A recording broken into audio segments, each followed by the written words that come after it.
fan, a lifelong boxing fan. Matter of fact, I had managed a boxer, lost a fortune in boxing because, you know, if you don't get a guy that's bringing it in, you don't make it in. I used to manage Terrence Ali, who's the lightweight contender.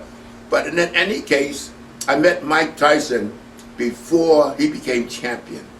And I was introduced by his manager because I'm a boxing fan, and I wanted to buy the vintage boxing film, and his manager collected them. So I got in touch with his manager, and his manager made copies for me, and that's how he introduced me to Mike. And Mike wasn't champion yet. And then Mike became champion. We used to sit, what I loved about Mike is when you talk to Mike, he'd sit down and absorb, like he was absorbing, you know, what you were saying. That's what I liked about him. But Mike didn't have that feeling of, I'm it. He was looking for it. And when you're looking for it and people tell you you're it, it's tough. And I'll never forget, I love that guy, you know, people, because he was so confused. Everything was thrown at him. Mike felt like nobody, and then he was somebody. And he looked up to people.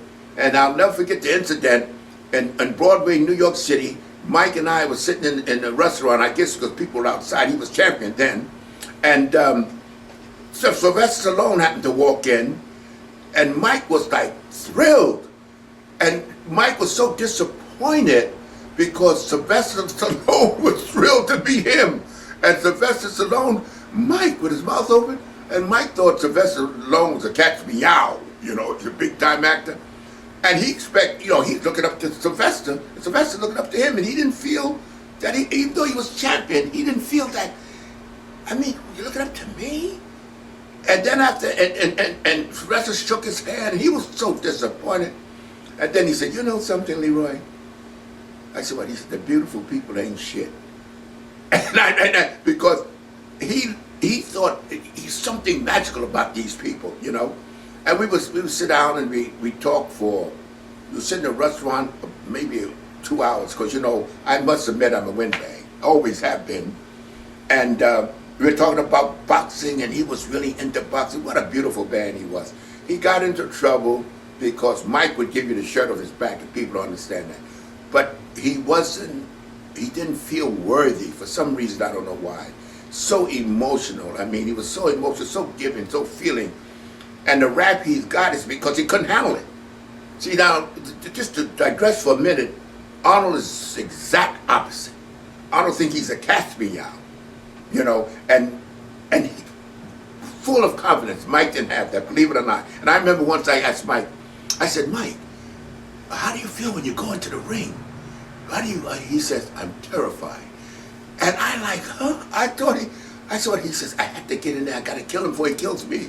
The guy is just terrific, and now I'm so glad that he's older now, and he's coming around, and he's getting stable now, and he's understanding life.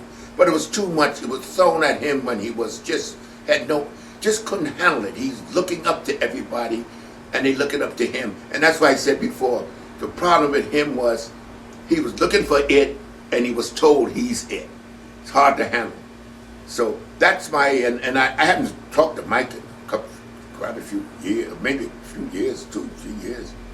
But that's my introduction to him way before he was champion, you know. And I was so pained when he was going through all these, with that Robin Givens and all that, how they were using him. These women thought that, and you know, and Mike was always so disappointed that he knew that these women didn't want him for him.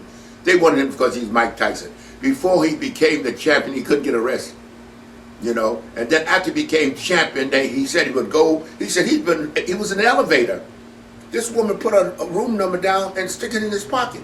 He didn't know from shit, you know. He said he would go to his box when he come, you know. They, you know, tell him Mike, you got messages. He said he had the keys of these different women, and it really got him.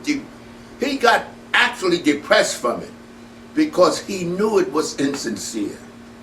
And that was another thing that, which if he was together and felt confident, he'd laugh it off and use them. But instead he felt it was actually negative to him psychologically that these women were after him instead of positive, because he didn't feel he was any champion now. He's champion. And he felt, they don't want me because I'm Mike, they want me because I'm champion. And that bothered him. You know, a beautiful guy, and people, when they see that he was hostile and belligerent, because he was fighting that basic nature of his to give and to look up to, and he found people instead using him, thinking he's weak. And that, I hate to say it, but boy, what ruined my friend was Don King. To this day, the reason he got knocked out, well, I can go, Jesus, the stories with Mike, but the reason he got knocked out, lost his championship, because he was partying the night before with Don King. It would have never happened with Jim Jacobs and Kevin Rooney. That would have never happened. He's partying, but once they died, that was the end of Mike's real structure, because Don King, well, anyhow, look, the stories of, I'll sit and talk all night about Mike. It's so many stories, but that just give you an idea that I've been knowing these people way, way back. I hear some people say they think all I am is a bodybuilder. No, I got a hell of a history.